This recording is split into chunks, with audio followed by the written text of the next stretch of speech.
Today, guys, I've decided to do a Clash Royale State of the Game video, and it is not looking good at the moment. There has been so many large Clash Royale creators really angry with some of the recent decisions in the game. Today, in particular, B-Rad, who is one of the largest creators in the game with over 700,000 subscribers, most of you guys probably know him, made this video today. Clash Royale has failed its players. I've already watched the whole thing, and obviously I'm not going to talk too much about what's in the video, but I would recommend watching it for those of you guys who haven't seen it. And let me tell you, he absolutely went off on the Clash Royale devs. I couldn't honestly believe it. He didn't hold back. He even called the devs dumbasses at one point, because he has absolutely had it with the decisions that have gone on inside of the game for the past year. He talked about how things started badly a year ago, and even now with the recent update, things have just not been good. And it's not only him, there's a couple other creators too I want to show you guys that also have really been disliking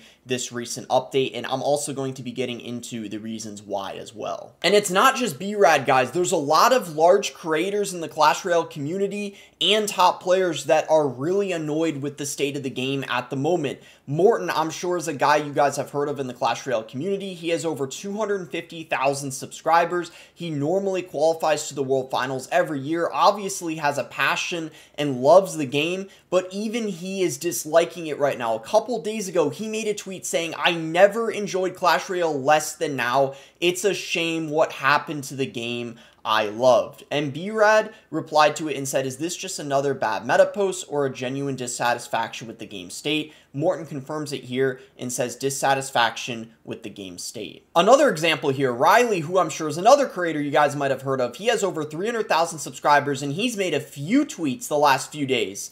One update every year for this round of applause. He's being sarcastic with laughing emojis. Imagine getting paid 6 figures plus to make this update. I mean, he's really taking a stab at the devs here. Like, you can see people are really angry because of this update. There's no way Clash Royale has a balancing team. A card that can be mirrored and used with only 1 elixir cards is clearly broken, and it takes about 3 seconds to realize that. Daily reminder, your game is ass and this update is unplayable. Clash Royale. So you guys might be wondering, why is everyone upset? Why are a lot of creators and top players and just people in general really upset with this update, even though on paper it looked like it was going to be good? Because, well, okay, for starters, we got a new game mode, and everyone was excited about that because it's the first time we've gotten a new way to play the game. But the problem is, for a lot of people, after a few matches of playing it, it becomes kind of boring and you might not enjoy it. But the issue is, in this mode, this is the only way you're able to unlock the new cards, like the Goblin Curse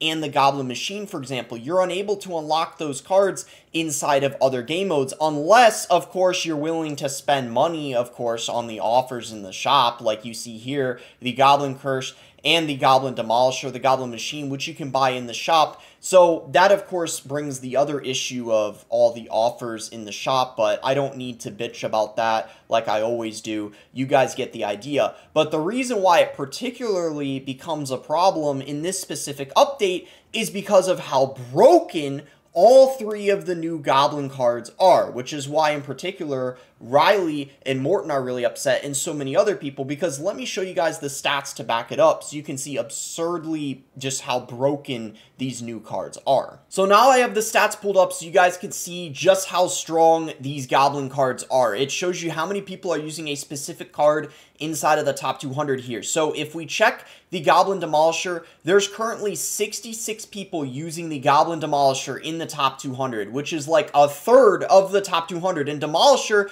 is considered to be the most balanced out of the 3 new Goblin cards, and clearly that is really broken.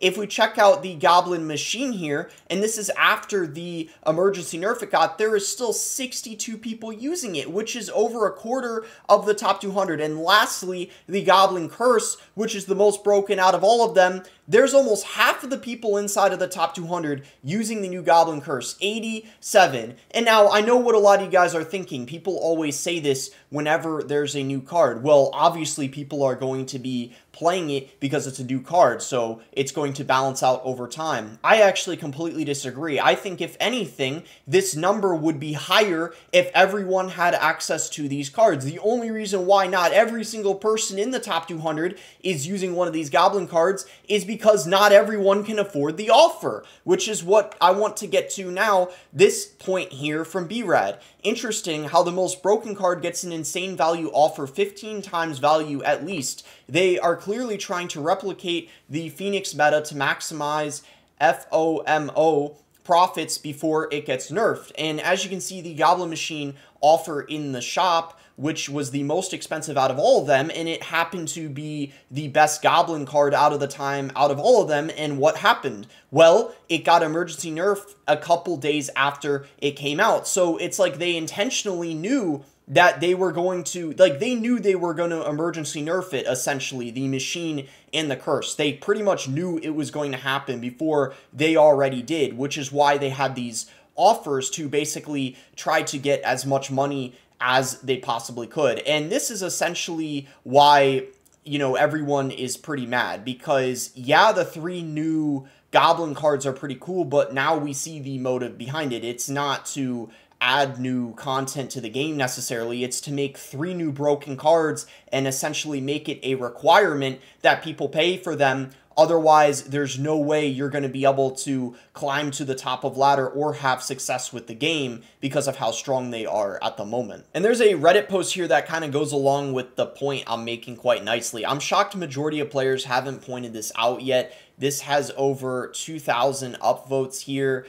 and it just really puts into perspective how strong the Goblin Demolisher is. And it's interesting how this is the one that didn't end up getting nerfed. And I'm starting to think that the devs knew the Goblin Demolisher was really, really good, but the only reason why they didn't nerf it is because everyone was complaining about the Goblin Machine and the Goblin Curse, that this kind of flew under the radar. But look at this, 465 death damage. And if you compare that to the Giant Skeleton, it almost does the same amount of death damage as a Giant Skeleton. And by the way, the Giant Skeleton is a 6 elixir card, and this is a 4 elixir card. And the devs, you got to imagine they knew that that stat is just absurdly broken, but obviously because of the offers, they're going to want people to buy them. But I find it quite strange that all 3 of these Goblin cards, every single one of the new Goblin cards was broken. There wasn't a single one that sucked. So I think that really says a lot about the whole thing being intentional. Now, there's one more point I want to make, and I saw that B-Rad actually included this in his video. I've in videos too before, because I've seen it be posted on Reddit. I've shown you guys the revenue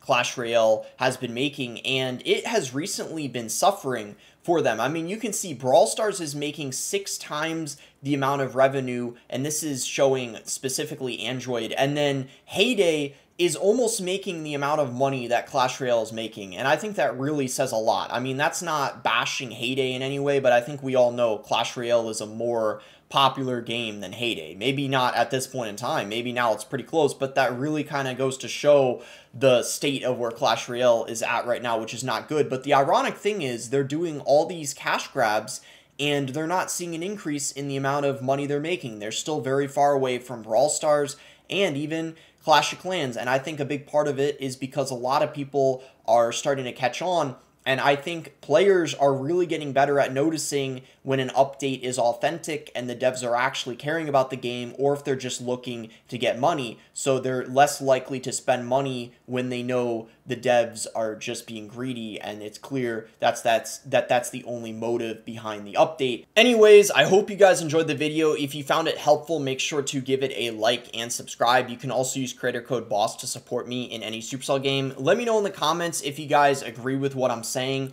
and what the other creators are saying, And I think in general, it would be really good if Clash Royale finds additional ways to make money besides just making the game more and more pay to win. Why not add more star levels? You literally see casuals asking all the time for more star levels, things they can add to their cards, and yeah, monetize in other ways that don't actually mean progression in card levels. Why not stuff having to do with skins? Casuals love to pay for stuff like that. Just an idea, but anyway, thank you guys for watching.